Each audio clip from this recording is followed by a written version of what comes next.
we close from this place after 20 years. We move out to our new hosts, Mr. Daya and Mrs. Daya. They have been very considerate to, we are going into their home in Mehroli, and all this pagalpan is going with us. Aapke paas. I hope it'll be a rishta for long. So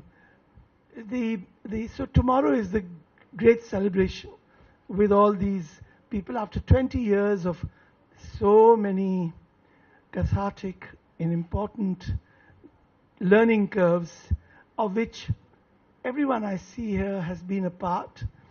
Of course, Nilima will acknowledge, but she will stay that side unless otherwise persuaded. Not me, but if anyone else does. And I'll come and sit here. I will. And of course, first, if I may introduce Ashok. Ashok, I did yesterday again. Humsafar would be presumptuous. He is somebody we've been inspired by, we look up to on many, many things. Has the voice of reason. When we are squabbling, as in our sector we do, he comes with a clarity and with a strength that speaks from the heart about the future. It's so well informed, so emotional, that it's so the karma बढ़ता जाता है.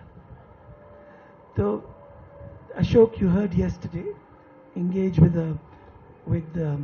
Jagdeep ji, who's also here, from the India Art Fair, one of the most successful artistic endeavors from this subcontinent that has repositioned the very, I don't want to call it the marketplace for art, but the crucible where lots of alchemy happens, lots of things happen, and least of all commerce. But however, it's extremely important that meeting was very good. I acknowledge many colleagues here who are sitting here. My friend Suneet, who's here. My dear one, how nice, last day. So artists, and all of you that took time for what I think is the one evening we were missing over the many.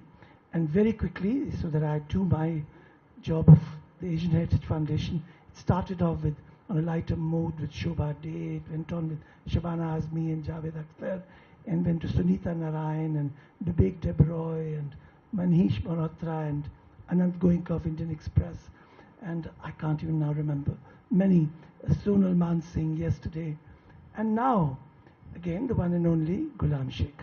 Gulam is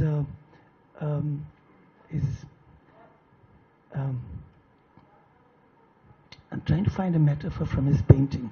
Now, with Ne Gita, all words cease. To have Gita with us means I have absolutely no right to even be standing, leave alone speaking.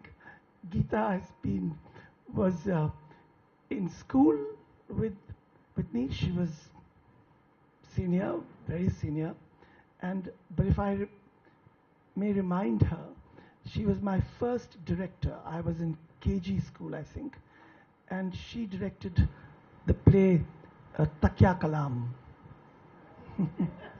where I was a talkative housewife with my but of course I've only grown admiring this great tree that grew, that really has nurtured so much that we now call the arts and crafts of this country. This is so rare. I deeply moved, and I'm not going to stand here talking more. Yesterday our discussions were very much about cash and about money.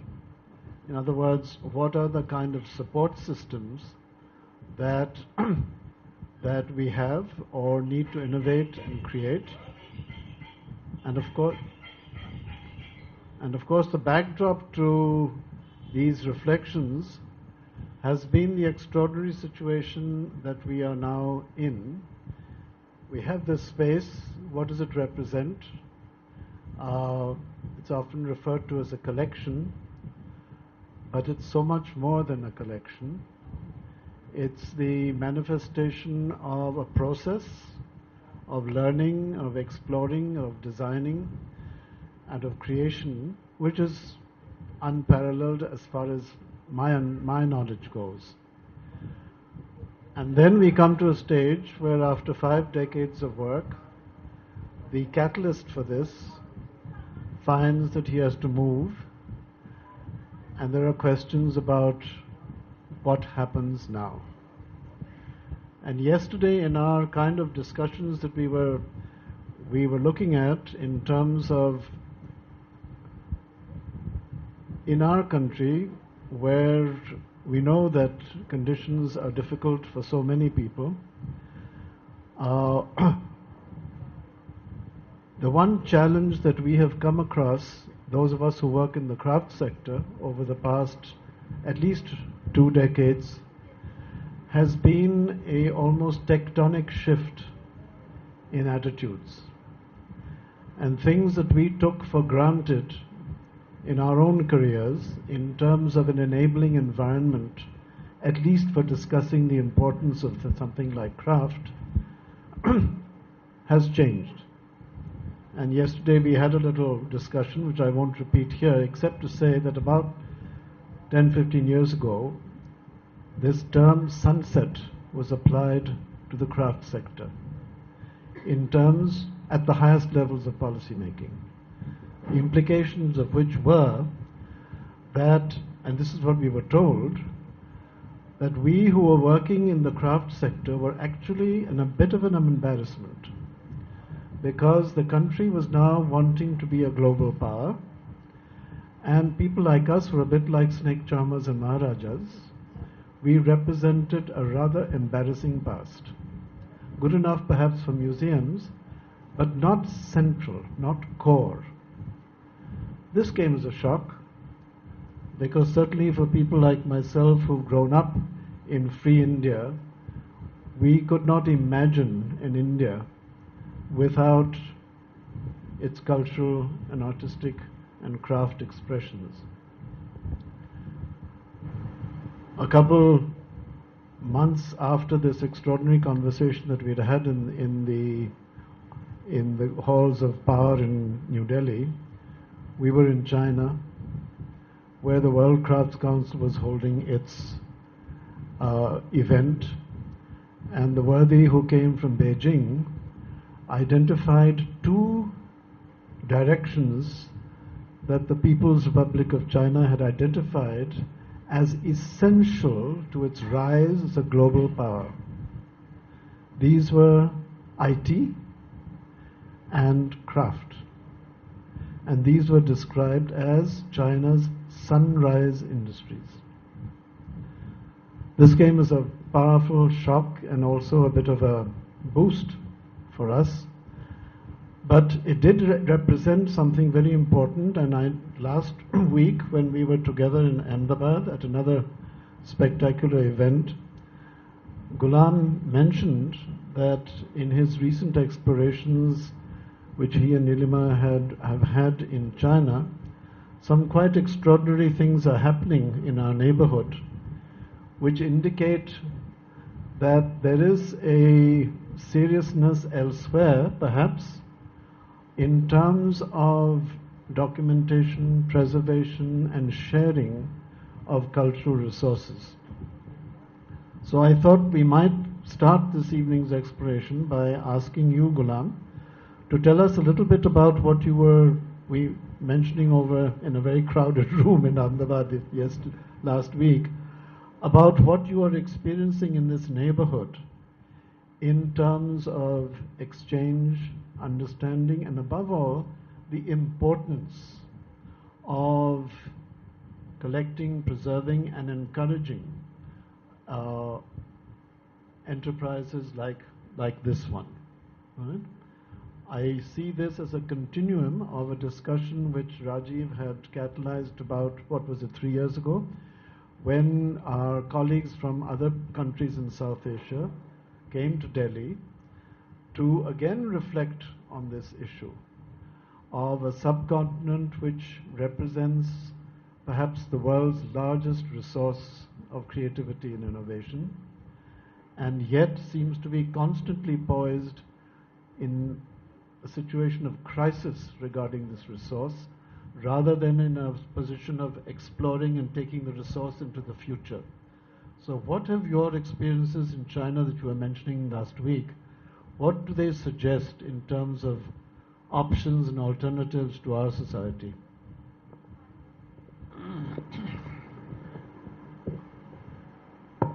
Well, before anything, I must say that I feel quite speechless again, having come here and seeing this incredible collection of works. I've been here and I've known Rajiv for some time. But to be in the maze of it, I use the word maze because one actually enters a maze and there is no escape. I wish it were also the case with all the Hamsafar, that there was no escape from this, that this would actually envelop us, and that we would be able to perhaps keep on expanding it further and make more sort of, what shall we call it, meanderings or negotiations or whatever it is, but there is something which I am always short of words every time I think of what you call the craft. I have a difficulty with the word craft, but anyway, leave that aside, but sort of the art and craft tradition, whichever it is, and I have not found either words or the kind of a language by which I can encompass it. I do not know. It's like both like the language traditions of India. How many bolis do we have? How many languages do we have? And similarly, we have these languages. Each one is a language, and it's a full-fledged language. It's not something, and each one has the capacity to grow. It's not something, which is dead and is dying and then will disappear. I think even when there is a little residue is left, even that residue is capable of growing. And my favorite motif in the Indian tradition is the banyan tree. That banyan tree grows from its roots and then grows roots. It grows into a tree, but then it grows roots, and roots then go back into the earth. So it will continual, that kind of a continual renewal that takes place is something which I notice every time I look at works of the kind that I saw this evening. And I think I don't know anybody in India, who has the kind of a passion and the kind of an involvement and understanding of this particular aspect of our life. Well, Ashok mentioned that, he first used the word sunset, am I right? Initially and then you used the word sunrise, in the case of China. No, that was a small example that I was giving, because, you see, we do not know our own tradition, first of all, to be very frank. Every time I look at some of this, I feel terribly ignorant. First feeling is of ignorance. I say that, oh, I didn't know this. I may have heard some word, but I may have perhaps seen something. But looking at it and confronting it, I have always felt that, my God, how many things I simply do not know about, We always feel that we know, and we have got a lot of, and we have treasure house of our own knowledge, whatever it is. But the kind of, the mound of ignorance that we are surrounded by, is something which we never take. A man called Johnson Chang, and he got an Indian curator called Chaitanya Sambrani, and for the first time in history, an exhibition of artists from China and artists from India took place in China, in Shanghai. First time in history, I'm telling you. It had never happened before. We know that perhaps Indian artists had traveled from the northern region and perhaps gone right up to the Donhuang caves, and there is a phase in Donhuang cave which is considered to be an Indian phase. So it is possible that Indian artists had, but we do not know who they were and whether such a thing happened, and we do not know at what basis. Now, this was something which was designed by an individual, and he felt that Indian artists should know about Chinese artists should know about. So he brought Chinese artists to India, and he invited Indian artists to go to China. We met each other, and finally an exhibition, major exhibition, something like 3 large venues, like double of Ravindra Bhavan, I would say, took place. And then I lamented, saying that I tried to explain to friends back here and asked them whether something of it, if not the whole, could be brought here. But there was no reciprocation. It only remained as one of a kind. The second thing that I mentioned was, this gentleman, Johnson Chang, asked me once, he said, you know what China was known for? I said, I don't know. He said, all over the world, at one point of time, China was known for its lanterns. It's called Chinese lantern. Every house in China used to have a lantern.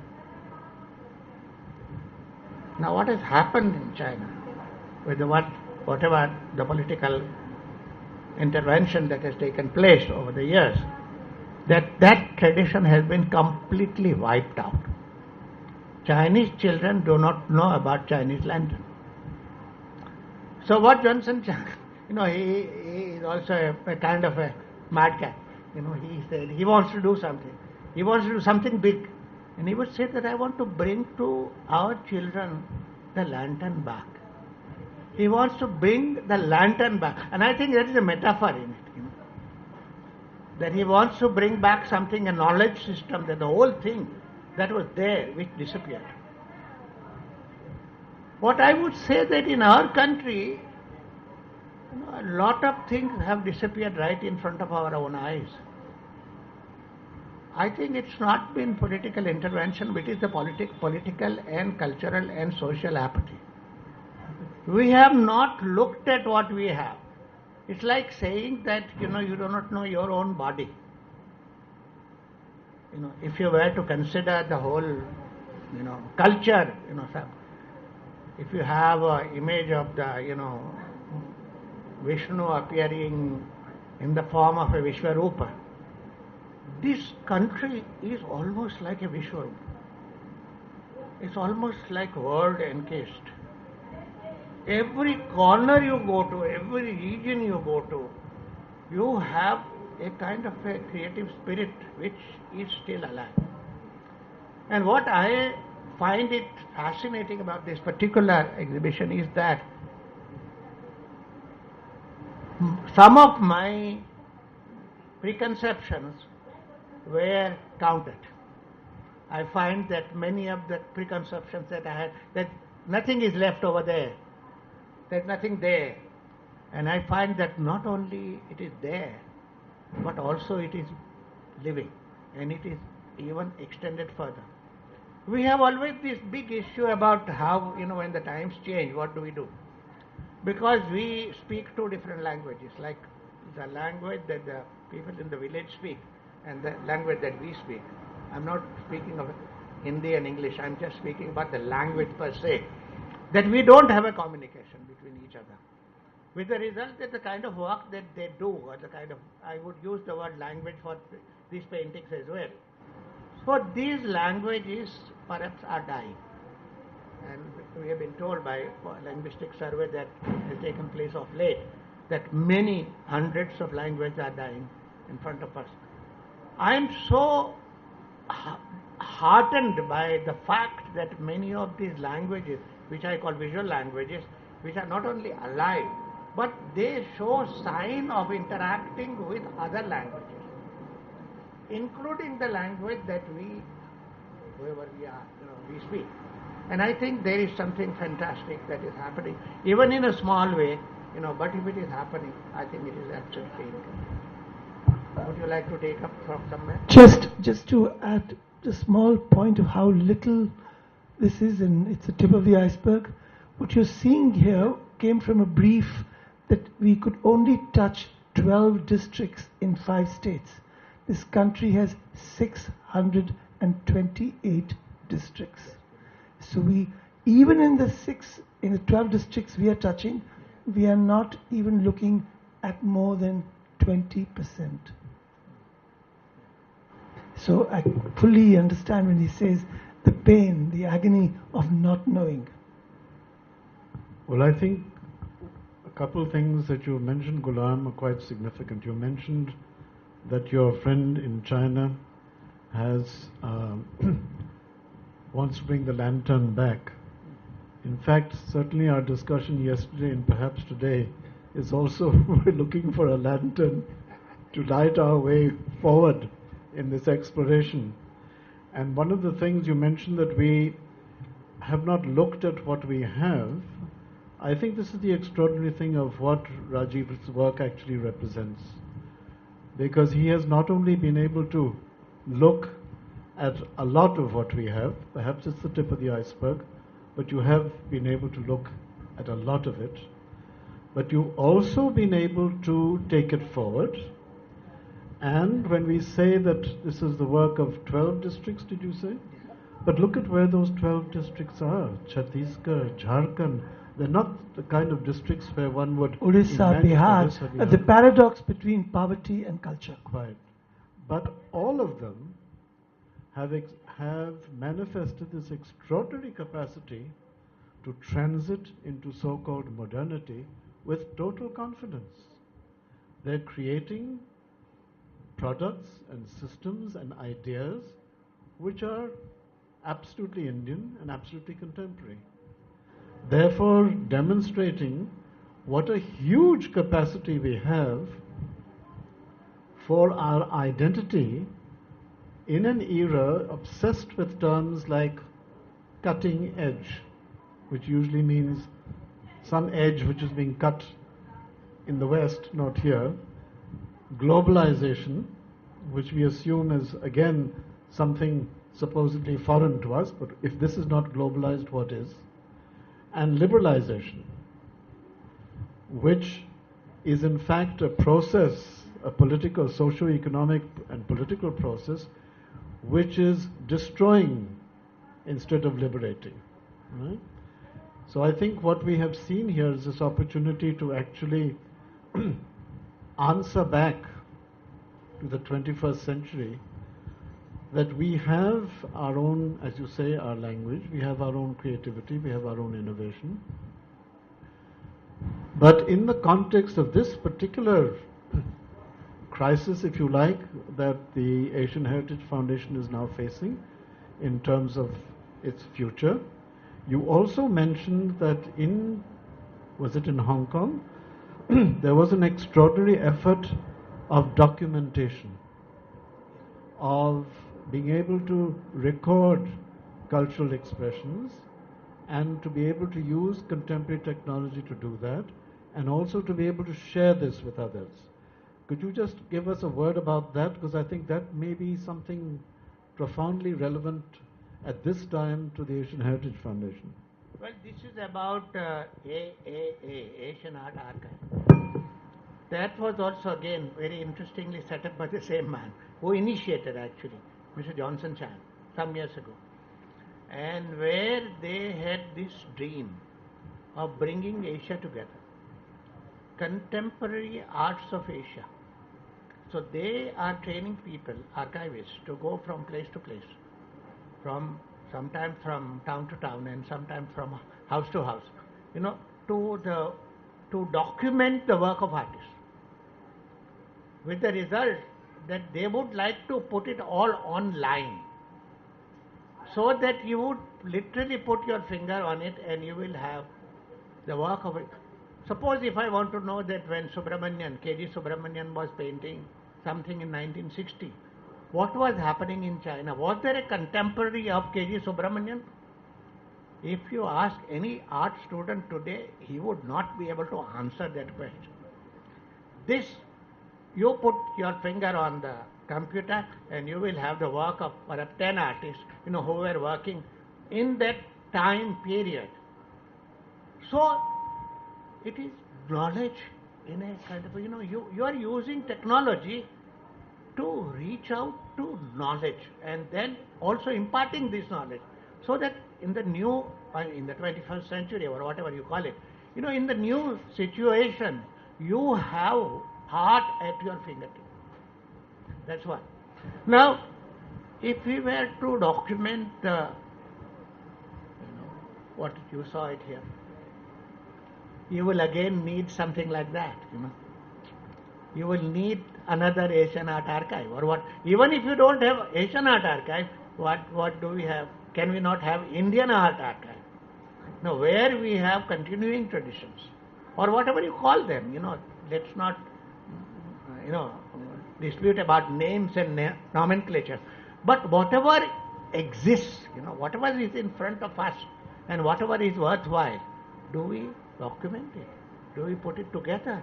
Do we put it together for one reason, to quell the kind of ignorance that has clouded our minds, one, and second, to make it available to the generation next.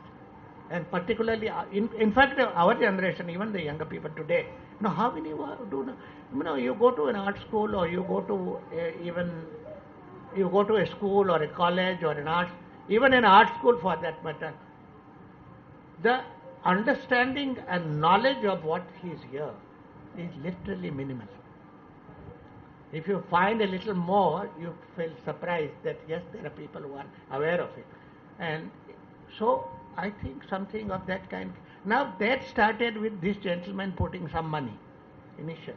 But here the idea is more than money, it is the idea. Like you have this, big what you call them, entrepreneurs, and you have somebody like Azim Premji, the big tycoon who is building up a university, and you have many other businessmen, who are putting money into various kinds of activities, some cultural. I would say that would they not come together to put a few millions of rupees in order to establish an archive so that all this is recorded? Not only just recorded, in this case you will also have to record the entire tradition, in the sense that you don't record just one artist, you record the whole family, you record the environment, you record the whole ambience, everything. And if you do that, you will reach out to multiple areas. One, art, obviously, because that's great cultural, great creative expression. At the same time, you reach out to the knowledge system. How do these people practice this? How did they gain it? And what do they do when they are faced with new challenges? What kind of creative imagination that works in their mind so that they are able to still convert it into another creative act and extend it further? Thirdly, it would be anthropological. Fourthly, it would be societal. You think of it and you will have literally a picture of a part of the Vishwaroop that I was just telling you. Something of that, will be there in front of you. I think somewhere if we could float this idea and tell people that I'm sure that Rajiv and your team has documented all these things, but there is much more to it. And if it is only 6 or 12 regions, think of the 600 regions. So it will require a team. You will have to prepare a team, you have to organize it. In that case, I think it would be worth understanding, because there is an office here in the city of Delhi, and if you could call Sabi Ahmed or somebody to come and give you an idea what they have done and how they are working, if they can be of any help. Thank you. I think. Just to Gulam, the archive has focused, and quite rightly, on the visual arts. In our country, as in the same Vishnu Dharmotra Puran, if you have to be an architect, to be a dancer, to be a dancer, you have to know music. Music requires knowledge of sculpture and painting and mathematics and poetry all get connected. Everything connects. Now, the Asian way of looking, which is something that we really picked from you in an extremely important lecture, which you may have forgotten, which you gave about 15 years ago on Look Asia. Let's stop looking at the Occident. Let's stop looking at Europe and America. Let's look at Asia. And I think that if we are really seriously looking at the Asia that hasn't changed much and lives in many centuries rolled into one, then this subcontinent would be a great canvas. So an archive like this, would it not need the rich context of a transdisciplinary discourse, much more than just skill mapping in the way you and me have most close to? This is the beginning, you know. And it can branch out into a number of areas, you know. It's not that, you know. Yeah, as long as there's a But system. there, somewhere, Yeah, somebody has, I agree. you know, you have to make a beginning. I mean, that archive itself is a beginning. We still do not know what is happening in China. But they are working in Indonesia, they are working in, you know, in places like Nepal and whatnot. And you know, it is that old dream. I think Okakura had the dream of one Asia. I'm not too sure whether I said what you just talked about, that just think of Asia and not others. I think of the whole world, but that's my difference. No, that time when you said it, it was very important because our points of reference were always Occidental. So you didn't say become insulated to Asia. You said, please, let's start looking at Asia. Stop this obsession with the West. I don't think any one of us can be too isolated. No, archive is one thing which actually brings to your doorstep, not only doorstep, yes, to your doorstep, yes, because your computer. Because everything is there, the whole world then opens in front of you. Like I was telling you about contemporary art that AAA is documenting. If you have this, ये झारखंड में हो रहा है, ये बिहार में हो रहा है, ये बंगाल में हो रहा है, ये हो रहा था, अभी हो रहा है, अभी ये बन रहा है, इन लोगों ने उनके नाम भी हो, सब कुछ, every information about that.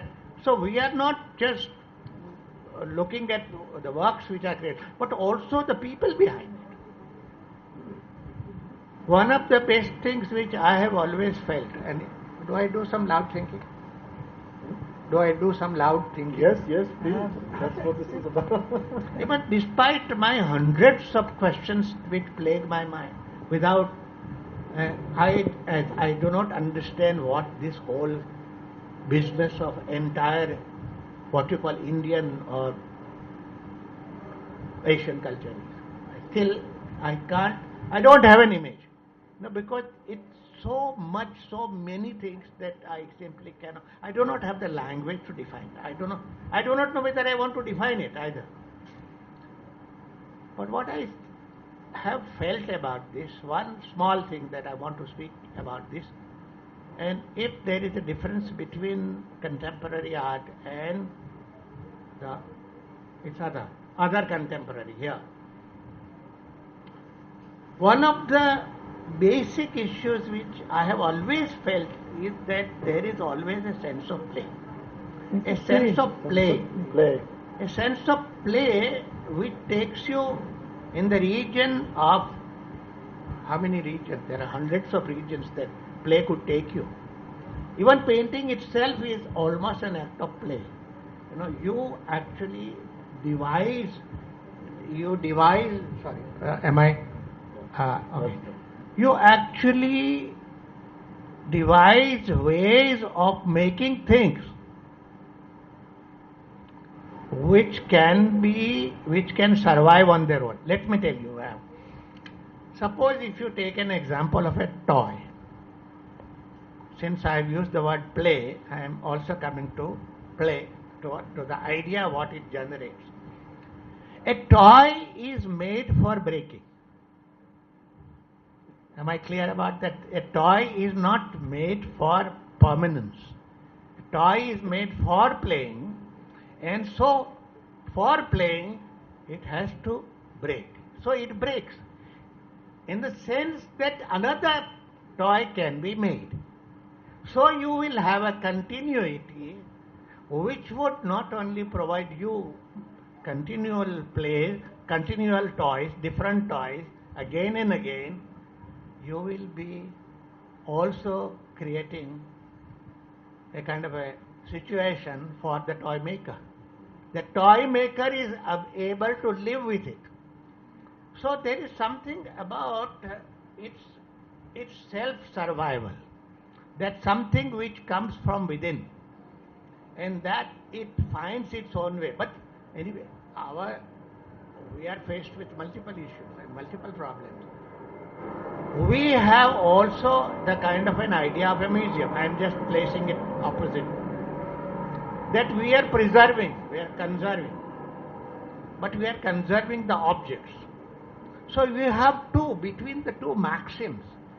These are the two major maxims through which we work.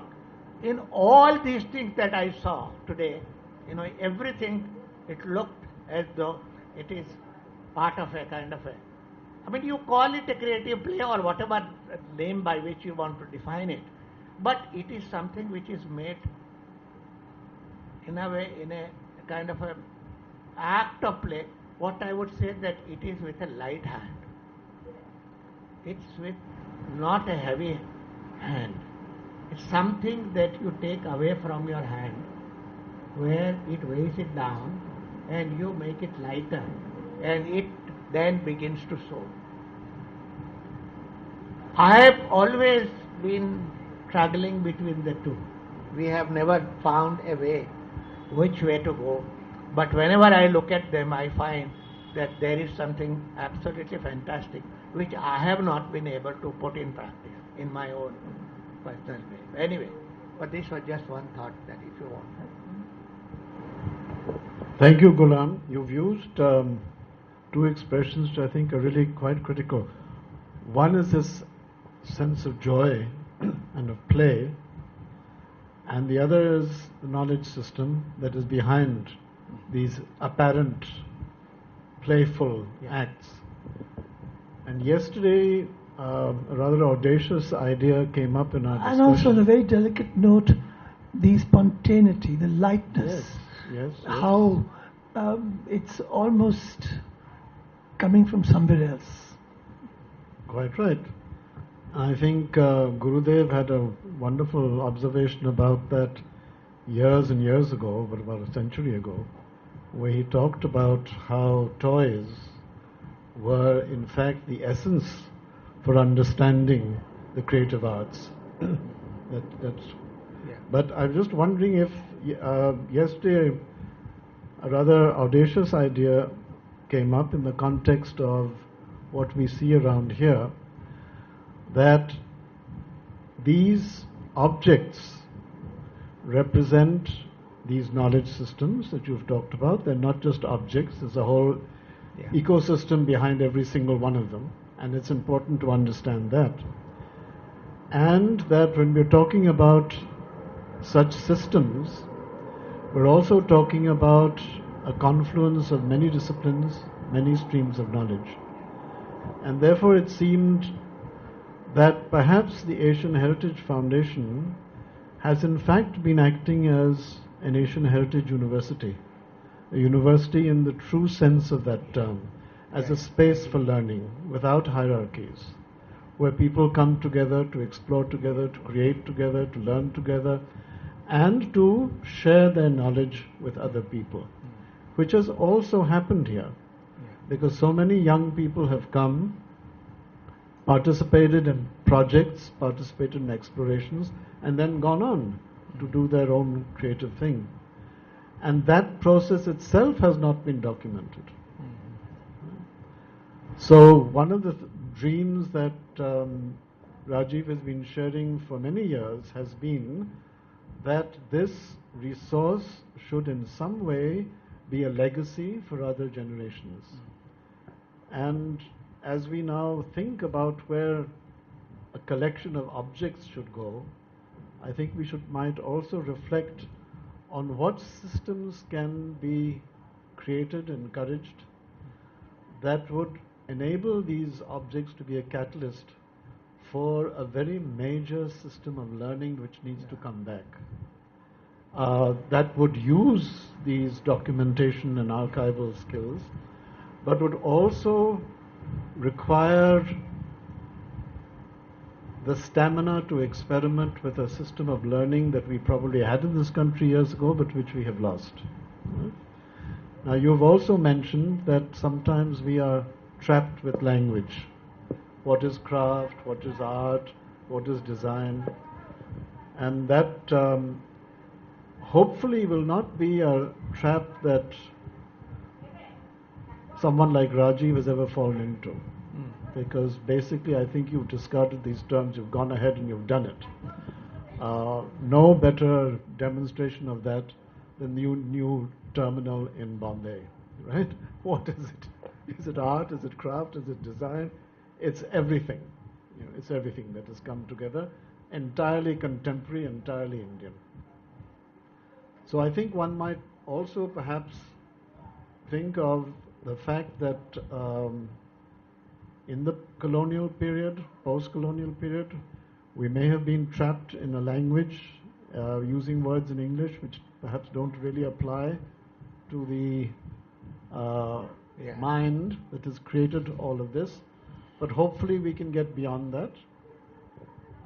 It reminds me of a very strange situation I faced years ago when I was at the National Institute of Design. We got a very rude letter from the Hindi Committee of Parliament saying that we must immediately stop calling ourselves the Rashtriya Design Sansthan and we must use a Hindi word.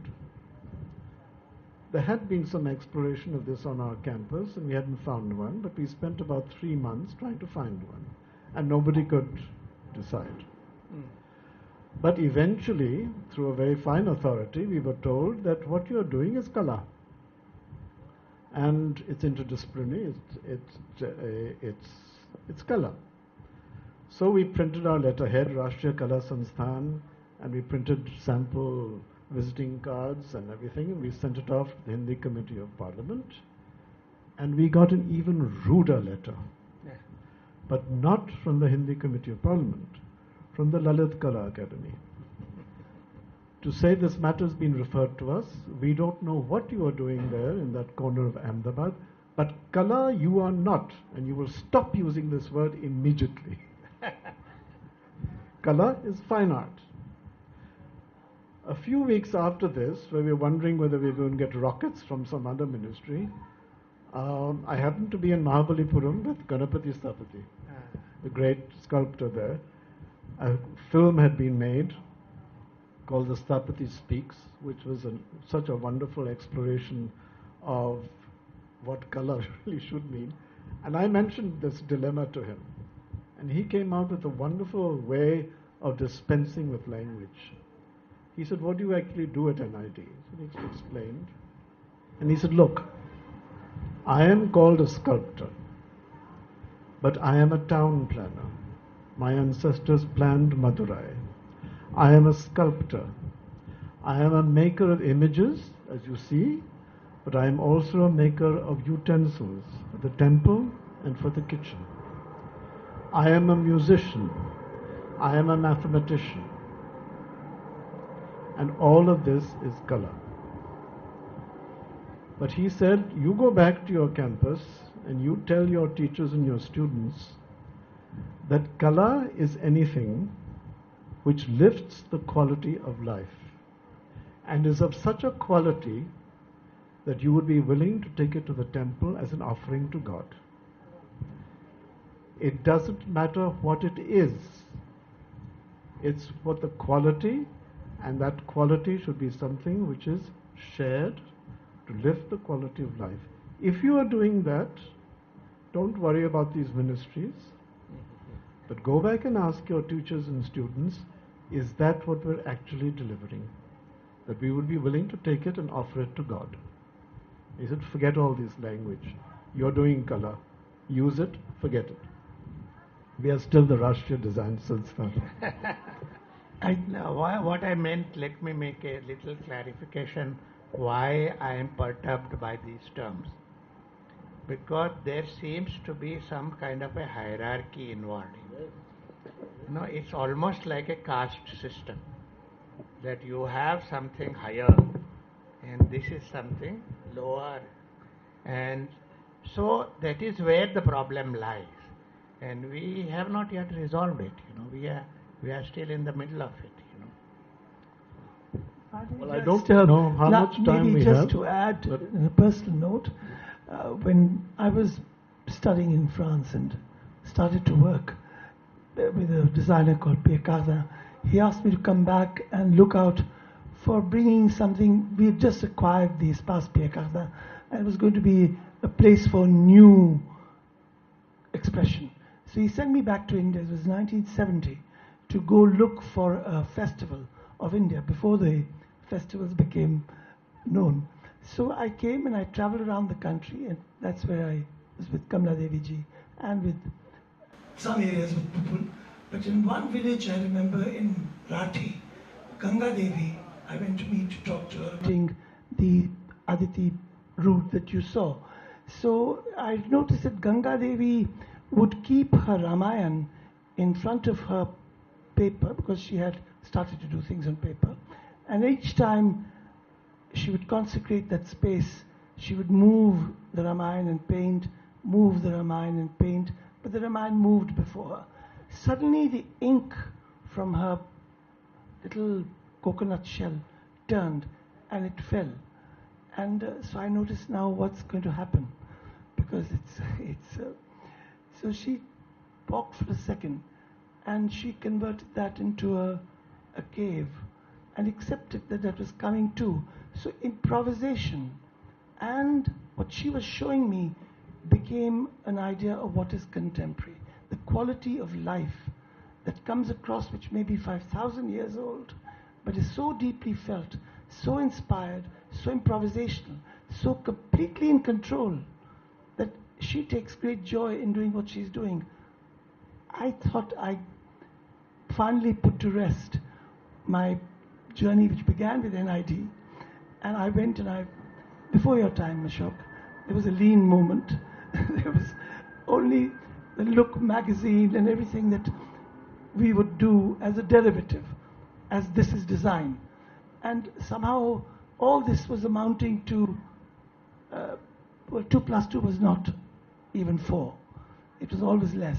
So I think these many incidents like this of people with ancient minds and skills will suddenly be able to unlock this key of what one considers contemporary. But clearly I'm taking cold to Newcastle. I just wanted to add a personal anecdote to say that this is that these definitions are part of the process of which will never end. It will go on. I think we have such an incredible audience. And we've covered a lot of ground, and we've gone in many ways like a river. We've finding our way to an ocean. We're not quite sure what that ocean is, whether it's going to drown us or whether it's going to sustain us. But can we have any questions that you might have, any observations on what we've said so far? Yes, please. Yes, sir. Yeah. Dr. Chandrakant Pandya, he's the head of the Department of Community Medicine and Medical Institute that I spoke to you about a little earlier. I may have to leave this session. My landlords are about to leave. I just want to go back to the beginning of the conversation when you talked about joint exhibition held by China and Indian artists, and a linked question to that. Do the Chinese artists still enjoy state patronage? And the second question linked to that, state patronage. Second question linked to that, in the Indian setting, at what stage, when and why did the state patronage disappear? state patronage? Disappear. You would be in a better position to answer. I'm not, but we have an art historian sitting right here. When you say state patronage, do you mean, sir, the patronage of the old rulers and the kingdoms and the temples which are providing this patronage? That's right. Or do you mean in the post-independence period? Pre-independence. Pre-independence period. The patronage for the arts in the pre-independence period came primarily from courts and temples and religious institutions, as far as my knowledge goes. But of course, for much of this expression, the patronage came from the local community. Take, for example, what is concluded today in Bengal, Durga Puja. It's such an explosion of creativity which takes place every year of a scale which is simply unbelievable. But where does that patronage come? Where does it come from all these years? Now you find corporate banners, but for all these years it's come from the local community. So in the post-independence period, certainly the government of India played a very strong role. However controversial that role might have been, institutions were set up to promote the arts and the crafts and the Sangeet Natak academies and the Lalit Kala academies and so forth. Now there seems to be a general retreat, and I think your question is really about today, because today there is a vacuum. And that vacuum is the one, I think, which is leading us to the situation that there's nowhere to turn for this Asian heritage crisis. There's no one to go to and say this is a national treasure which needs to continue. I think that's the present crisis. There's not a door that you can actually knock on that will respond. Any other? On the Chinese thing that you wanted to ask, what was it about? Do the artists in China still enjoy state patronage? Do they get patronage from the state? Is that what you asked? That's right. Yes. Hello? Well, I'm not the best person to answer that question because I don't really know to what extent the state patronage is extended to artists. Contemporary art has taken its own course in China. In the last 50 years, 40 to 50 years or so, Chinese art has, contemporary art, I'm talking about only that sector, and that has grown alongside what developments have taken place elsewhere in the world. And China has become almost like a competitive nation, in the cultural field. I would say that almost like what happens in other areas, where China competes with the rest of the world. Even in art, Chinese artists have also tried to. And I can give you an example that there is some degree of state patronage. And if you go by one experience that I had, we were in the town of Hangzhou. In Hangzhou, there is a university which is an art university. That means the whole university is devoted to art, where all possible facilities, not just computers, but everything is provided by the state. And I was told by one of the teachers that every year or something like that, several million yuans are spent on that institution alone. Which means that China is competing with the rest of the world even in the field of art, that they would like to. So if that answers your question. Go ahead, please. Mine is sort of related, Ashok, to what has been said just now, but I think you spoke about the two goals that you found in China when you were there, and one was IT and the other was the sunrise of craft. So I was just wondering that how are they enabling the sun to rise?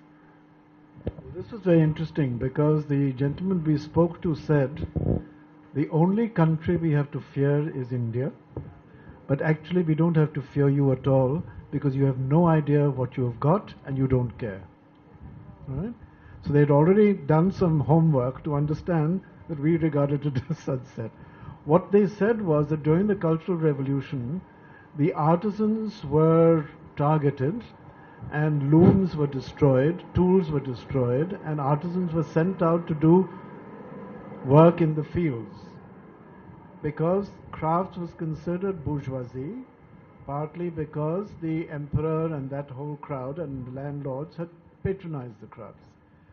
They said there was also a bit of schizophrenia then because they were also trying to protect whatever collections they had. And they were very worked up that Taiwan had taken away a whole lot of their treasures to Formosa. Okay? But they said, collect as a museum, fine, but the Cultural Revolution had attacked the artisans. When the Cultural Revolution was over and the market system came in, they then found there was a huge export market for Chinese crafts, but there were not enough people who knew how to do it. So they said, now what we are trying to do is to find the artisans and try to find some system for bringing these crafts back. And they have said that unlike your approach, we feel the only way to do this is to have karkhanas, to have a sort of a factory situation where there's a prototype and then you look at the prototype and you reproduce the prototype and you sell the prototype. And they said, yeah, we know it's not perfect, but at least it's something. The other one was apparently they have got settlements in various parts of China where they have given every facility by the state to so-called master artisans, a bit like the Japanese tradition of national treasures. So that's apparently what they're trying to do. If I may just add a very good news that came out of this outreach. We're all very fearful of China, and they take our weavers from Banaras, they go back, feed it into a jacquard machine, sell it for 10 times cheaper. They can mechanize anything. Even 3D printing can ruin everything. So that's a part of China we've always been fearful of. And its scale is unimaginable. I've had the fortune of working in China with many mainstream Chinese artists for my Expo 2000 in Hanover. So and they are now big names. So I went back to Tibet, to all various different parts of China to work. But nothing like this happened. It was always China being presented somewhere else and India being presented somewhere else, or perhaps to each other. But we had a visit yesterday from day before yesterday from a Chinese lady who is like the Alibaba, very big in terms of her marketing skills. And she has said, why can't we stop looking at each other as adversaries? Both together, we are the biggest producers and the biggest markets. We don't even need anybody else. But can we not think to work together? Can our brocade weavers to come back and actually learn the brocade so we don't just feed it to a machine? Can your people come and we teach them all the carvings on coral, and we do Indo-Chinese collections? And she had a vast amount of resources to say, we can perhaps start that dialogue, which will probably be little more than, is it the 4th meeting of the Prime Minister with the other Prime Minister? I don't know. Well, he's been meeting him every second day. So I hope that this also leads to, there are loopholes, there are problems, but it's interesting. Stop looking at China as an adversary. Join hands. If you can't beat them, join them. And let them join you, if that's the way it should be. But I have to, because I'll tell you why. Dr. Pushpesh Pant has cooked food which is going to get cold. It's everybody's dinner. And every day we have dinner by Dr. Pushpesh Pant. But I promise you a treat, and we really must go through it. I cannot let the evening end. There is my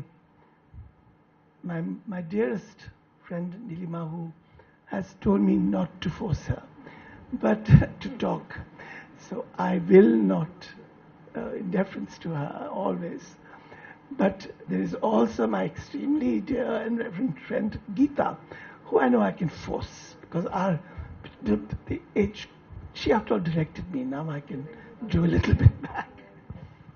Rajiv, I kept quiet because it's really not my field, and I would just ask something which is very, what should we say, schematic. But there was a commitment in the first part of the post-independence period to not only to both things. Gulam today emphasized a great deal on the archival, which is almost like a, which is, it's contingent but also post-production in some senses. But there was in the first decades a concern for material practice and some form of an infrastructure for that practice. Now, clearly that is not the case now. So I'm asking to both of you, then are we then only in a position of museum and archive and not of the infrastructural setup which allowed for the material practice itself to survive? No, the material practice that was being at least attempted to be supported by the state through its various organizations, through the post-independence. But that we cannot, it looks like it waned on its own with globalization, and I don't think we can artificially resurrect the same infrastructural ambition or desires. So what could be, I mean, Rajiv does this extraordinarily in his own way, but this is one initiative. So what do you understand the state to be able to do? We lot of at the level of education and university and the institutional levels, archiving can be certainly done and knowledge systems built up. But I think all of us, both of you would be concerned, or Nilima, or artists as well as people invested in knowledge would be interested also in material practice. So I'm just saying, what is even the speculative mode in which one could think in terms of infrastructure within the terms that have been now set not only for India but for the world? It's global capital. So within a situation where global capital simply works with monopoly, then what would be the informal sector be? Well, just to quickly, there are now 33 sanghas. So if we've worked in these 12 districts, there are, and number of skills, there are 33 self-empowered sanghas that are working irrespective of us. They were sitting right here about a week ago, and again months ago when we keep having these workshops on management, and they said now whether you go or the government go, we don't care. We are going to carry on with our own organizations. Now, the self-organized. No, that's the finance part of it is market. So the great infrastructure that will be required now is to be able to create an umbrella. Brand names are one of them, like Jiyo, which reaches out through markets. But the biggest bonanza in this is really e-commerce. So yesterday, Amitabh Kant sent the CEO of our shows. They said, that's what we do, and we are happy to come and train so that we can have direct connections with the artisan groups by giving them not just phones but digital services so they can create their own bridges. So I think looking at the government, Nikammi Sarkar is as Nikammi as it has always been. We were sitting with the secretary, who was Secretary Culture and Secretary Textiles now. The textile minister was here yesterday. They've told us, please take a big handloom bhavan, which I didn't know existed, near the old cottage industries, about 40,000 square foot. And you could do what you want to there. But it's a great offer. But what is it? Yeah, but Sarkar ki koi offer seedhe nahi hote. So we have to find out what it is all about. But I still think that the answer is not going to come from the Sarkar. For what you're saying, the systems will come from the people themselves becoming aware of where their skills can go. And this is not just about markets outside of India. The brand called Jiva is for what rural people make for themselves, which is big. If Hindustan Lever wants to move into villages, why can't villages make things for themselves? Why should a packet of chips costing 25 rupees be better than what we can cook right there and sell without the preservative? Because it doesn't have to go through all the transportation and all that plastic packaging. It can be much cheaper. So the rural heart is Jiva. Then Jani, unless we take it to the young who are ready to be the tomorrow's consumer and are in the universities, unless we have mobile ways, they can't come all the way to Fab India. And Fab India's overheads go very high. So you can't wear a kurta worth 2,000 rupees, but you can wear a kurta for 500 rupees. So how do we do it? We've now invented these vans that you can go stand outside the universities and sell them, give them access to the stuff that's called Jani. So there is Jiva, there's Jiyo, and there's Jani. So all these are sort of coming together, hopefully, for people to self-empower themselves, not be empowered. I think the Gandhian ideal in some way, to some extent, still perhaps workable, since you mentioned the existence of the sanghas, that self-supporting, they would form this. So I am also of the view that, this is something which is made by hand. It's very important. This is the most important part of the making of, because the hand, mind and heart works together. Now, that is something where your duplicate doesn't work. Duplication is an entirely different thing. It's only market oriented. That you duplicate, it's something. So, my favorite example is that in Nathadwara, there was this tradition of making. You see, it's called Chitra Seva. Chitra Seva means that you believe in the image. Image means a painting. So you have your Lord in the painting that you see. Now, Chitra Seva also gave rise to making of copies, because hundreds and thousands of devotees would want an image for their own home. So the artists would make copies. Now, what is interesting between the copy that is made by hand and the copy that is produced by a machine, the fact that every copy that an artist makes, no matter how close he wants to come or comes to, there is always a room somewhere. There is even, it's not in terms of percentage, it's actually in the quality of it. That there is always a room for some improvisation that takes place because your hand, mind and heart all work together. So there is change. So there is no copy which is 100% identical. And these the artists take with them. The devotees take with them. The printed picture doesn't do that. Printed picture is just one image, and that it just. So what China in a way is doing, to some extent we are talking about the duplication of things, where you have hundreds and thousands.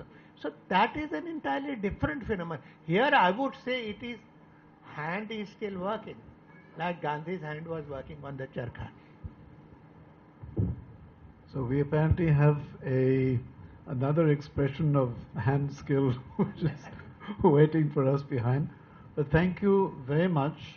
Tomorrow we are going to try and address the issue that you've raised, Geeta, which is that where do we go from here? How do we create these spaces where young and innovative talent can go and actually do hands-on work and find support for it. It's a very critical issue, and I think we have to address it in the context also of where this great collection might go. One of the things that strikes me is that we really need to see this as an intellectual and pedagogical resource for the future. And unless we can't just leave it as a collection. It has to be, as Gulam correctly said, every item here has a process and a culture behind it.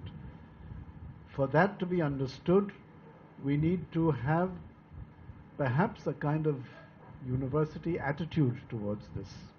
Not in the traditional UGC sense, I don't mean that, but for this to be the catalyst for learning. Away from hierarchies, away from making distinctions between terms, but as a resource for creative people to understand, to take inspiration and to move on with it, much in the way that Rajiv has already been able to do. So how much of that we're going to be able to bring to concrete strategies, I don't know. But certainly there's been a wealth of reflection over these past few days. Hopefully tomorrow we will try to extract some experience from, we're having one participant, a professor from Shiv Nara University, where they have been looking at transformational experiences in other sectors, education, health, well-being, human rights, and so on, to see if there are some lessons in these other sectors which should also be applied to the creative arts. And at the end of the day, let's see if we can find some route map for Rajiv, which will not look like a snakes and ladder board, but will be really a route map. And some ideas have come up, and I hope somehow we are able to convey the critical importance to the nation of what is in this building.